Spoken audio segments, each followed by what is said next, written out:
Cette semaine, à l'Assemblée générale de l'ONU, le premier ministre malien a tapé sur la table devant les personnes qui jugent et qui ont condamné, qui ont sanctionné le Mali face à la crise qu'on constate et l'installation des militaires au pouvoir au Mali.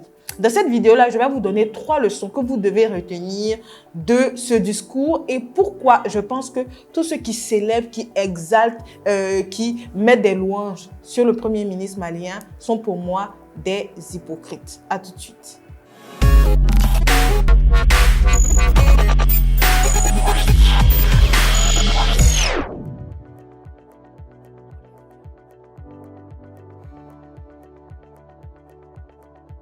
Revenons ensemble dans le contexte. Alors, il y a une assemblée générale de l'ONU aux États-Unis, comme il se passe bien sûr à l'accoutumée, et les présidents, les chefs d'État sont censés faire des discours chacun, d'accord, devant l'assemblée générale pour donner leur point de vue par rapport à leur situation sociopolitique, économique et tout, et par rapport à leurs relations inter-États. Alors, il se trouve que le premier ministre malien en a profité pour régler ses comptes. On va dire ça comme ça. Pourquoi? Parce que depuis la crise au Mali et depuis le fait que les militaires se sont installés au pouvoir avec leur lutte farouche contre le terrorisme, et ce n'est pas le terrorisme seulement qui constitue leur lutte au quotidien, le terrorisme, les djihadistes, leur sécurité, tout ça fait que vraiment ce gouvernement-là est sous tension. Et bien entendu, on a assisté à un bombardement de sanctions de l'Occident concernant le Mali, ce qui n'a pas trop arrangé les tensions déjà existantes entre ces deux pays. Aussi, on a constaté des tensions entre le Mali et certains pays voisins comme le Niger et la Côte d'Ivoire qui font que le Premier ministre en a eu quelque peu marre et a décidé de se faire entendre. Et il n'a pas trouver une meilleure occasion, bien sûr, à la face du monde, devant tous les présidents du monde entier, de dire ce qu'ils pensaient, quel que soit ce que les autres allaient donner comme suite à cela. Ce que je peux vous dire par rapport à ce discours, c'est que oui, je suis d'accord, c'est un discours panafricain, c'est un discours vraiment qui montre le courage, la détermination et le fait que le président malien, le ministre malien n'a pas peur, etc. Cependant, il faut comprendre que dans toute situation, il y a des avantages et des inconvénients. Comme premier avantage et leçon surtout que je veux que vous puissiez retenir de ce discours, c'est que le Premier ministre malien, c'est vraiment un exemple d'abnégation. Aujourd'hui, on voit par son attitude que vous n'avez pas besoin d'être soutenu pour vous faire respecter. Le respect ne se quémande pas. Et le Mali est en train de démontrer à la face du monde que le respect ne se quémande pas, le respect se mérite. Le respect se mérite. Aujourd'hui, on va dire que le Mali a tout à son désavantage. Pays en crise, militaire au pouvoir, crise économique, sanctions de partout, même ces pays voisins ne les soutiennent pas, l'Europe ne les soutient pas, etc. Mais ils n'ont pas regardé à cela. Ils sont venus dire, voici comment nous, on voit les choses. Nous condamnons vos actes. Nous n'avons pas besoin de votre soutien, etc., etc. Parce que nous sommes un État légitime. Ah, ce discours, on a adoré. Pourquoi? Pas parce qu'on est forcément, qu'on soit pour ou contre la politique des militaires, ou qu'on soit pour ou contre la politique des Occidentaux, etc. On a adoré parce que c'est quelqu'un qui a des convictions et qui vient à la face du monde, seul contre tous, dire « voici mes convictions », quel que soit ce que cela va lui coûter. Ça, c'est un exemple de courage, d'abnégation et vous devez retenir cela. Le respect, il se mérite. Aujourd'hui, le Premier ministre, que les gens soient d'accord avec lui ou pas, il a imposé le respect devant les grands de ce monde. Il a imposé le respect. Et ça, chacun à son niveau doit en prendre de la graine. Vous n'avez pas besoin d'être soutenu pour vous faire respecter. Pour votre activité, pour vous là qui êtes entrepreneur, vous n'avez pas besoin d'être soutenu pour vous faire respecter. Pour vous là, dans votre famille, qui n'avez pas le soutien de votre famille dans vos projets, vous n'avez pas besoin d'être soutenu pour vous faire respecter. Ça, c'est la première leçon essentielle que vous devez retenir. La deuxième leçon que vous devez retenir par rapport à ce discours, j'ai envie de dire historique, parce que ça va rester dans les annales pendant au moins plusieurs années, c'est de ne pas être complexé. Ne soyez pas complexé de votre petitesse, du fait que vous n'avez pas d'argent. Le Mali, on va dire... Le Mali, c'est qui devant la France? Le Mali, c'est qui devant les grandes puissances? Le Mali, c'est qui devant les États-Unis? Mais en territoire, j'ai envie de dire, en territoire ennemi, entre griffes, ce pays-là a démontré qu'il pouvait s'en sortir sans eux. Ce pays-là a démontré que voici, depuis le début de la crise, ce que nous avons subi et vous nous avez abandonnés en cours de chemin. Nous sommes seuls face à la lutte contre le terrorisme dans notre pays. Ils ne sont pas chez eux. Si c'était au Mali, derrière, caché dans son palais présidentiel, que le Premier ministre avait fait ce discours, on allait dire, ah oui, il peut faire le malin, il est au Mali. Mais non, aux États-Unis, ils n'ont pas décliné l'invitation, ils sont partis. Ils n'ont pas été complexés devant tous les présidents qui étaient là. Ils ont dit ce qu'ils pensaient. Ça, c'est très, très, très important. Et ça impose le respect.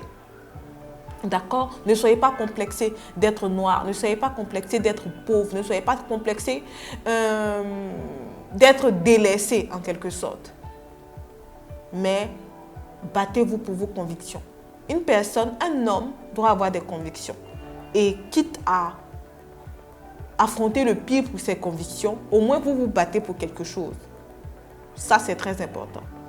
La troisième leçon que je vais vous donner, moi j'ai été un peu surprise de voir les réactions d'ici et de là, de partout dans le monde, de personnes qui ont dit qu'ils étaient fiers d'être africains, qu'ils étaient fiers de ce discours, qu'ils étaient fiers de ce que le Premier ministre malien est en train de montrer comme leçon. Moi, je suis désolée de vous le dire, mais vous n'avez pas besoin d'attendre un discours pour dire que vous êtes fiers d'être africain. Vous n'avez pas besoin d'attendre qu'une personne se mouille pour dire que vous êtes fier d'être africain. Pourquoi? Aujourd'hui, ce n'est pas ce genre de réaction dont le Mali a besoin. Le Mali a besoin de personnes qui seront là avec eux quand les choses vont se compliquer. Parce que vous savez très bien, jusqu'à aujourd'hui, tous ceux qui ont tenu ce genre de discours sont où? C'est de là qu'il s'agit. Parce que vous allez voir que 95% des personnes qui sont en train de clamer leur soutien haut et fort, lorsqu'il y aura des problèmes au Mali, lorsque ce discours-là, par exemple, va leur retomber dessus, on ne va voir personne. On ne va pas voir quelqu'un. Donc les grands discours panafricanistes, ce n'est pas maintenant. D'accord? Ce n'est pas maintenant. Le Mali traverse sa crise depuis plusieurs années déjà. Ce n'est pas aujourd'hui que vous devez leur montrer votre soutien. On a besoin de votre soutien. Le Mali aura besoin de votre soutien.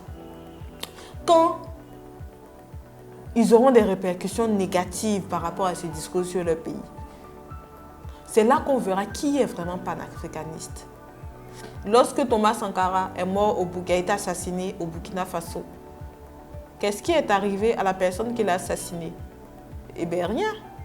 Il a gouverné pendant, je crois, au moins 40 ans. D'accord? Les autres pays, Patrice Lumumba. Donc, les Africains, en fait, ce que votre pseudo soutient, ce n'est pas ça qui va effrayer les puissances occidentales. Pas du tout. Ça ne va rien changer.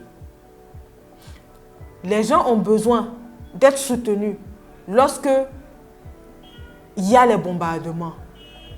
Ils ont besoin d'être soutenus lorsque on menace de les assassiner. Ils ont besoin d'être soutenus lorsque on met sur eux des sanctions de tout ordre, économiques, militaires, etc. C'est à ce niveau-là que les régimes ont besoin de soutien. Pas lorsque vous attendez qu'il y a un discours, d'accord, et après venir dire « Ah oui, on vous soutient, etc. » Demain, toutes ces chaînes étrangères qui sont en train de relayer « Oui, le discours de l'année, le discours, etc. » S'il y a un problème qui arrive, Vous pensez que, qu'est-ce qu'ils vont faire? Ils vont toujours venir dire, ah oui, suite au discours, voici ce qui arrive. Ils ne feront que relayer l'information. Je suis désolée, mais vous devez comprendre. L'Afrique doit comprendre que ce n'est pas le soutien derrière le téléphone qui va ébranler quelque chose. Pour que l'Afrique change, pour que les grandes puissances sachent qu'elles doivent respecter l'Afrique, c'est bien plus que des discours. Il faut bien plus que des discours. Il faut une main forte et commune. Mais nos mains ne sont pas fortes et communes. Du coup, j'ai envie de dire, ça ne sert à rien. Parce qu'il y a toujours un traître dans l'histoire. Il y a toujours un traître dans l'histoire. Les grandes nations sont fortes aujourd'hui. Pourquoi? Parce qu'elles sont unies. Parce qu'elles font le G8, le G7. Il y a tellement Bon, les États-Unis même, voilà, des États qui sont unis, qui sont la première puissance mondiale aujourd'hui. D'accord?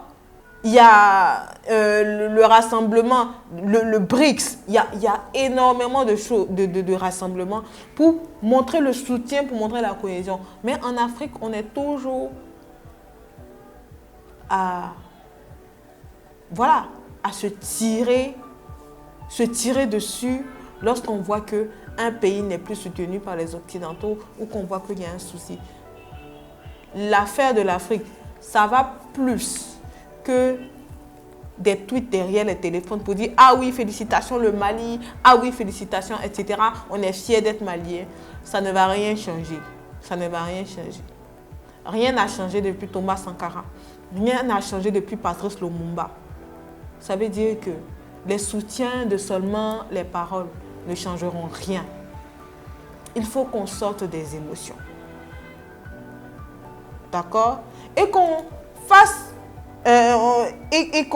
qu'on fasse vraiment, comment je vais dire, face à face. On doit faire un face à face avec nos dirigeants pour qu'ensemble ils se soutiennent pour une Afrique plus forte. C'est cela. Mais là, on est encore très loin du compte. Donc, retenez ceci. Le premier ministre malien a été courageux. Le premier ministre malien a imposé le respect. Le premier ministre malien a montré que le respect, on l'arrache. Le premier ministre malien n'a pas été complexé. Le premier ministre malien a montré qu'on peut être seul contre tous. Cependant, cela ne va rien changer. Si nous-mêmes, ensemble, on ne se met pas ensemble pour obliger nos dirigeants à s'unir pour une cause commune, la liberté de l'Afrique. On se retrouve à la prochaine vidéo, les amis. Ciao.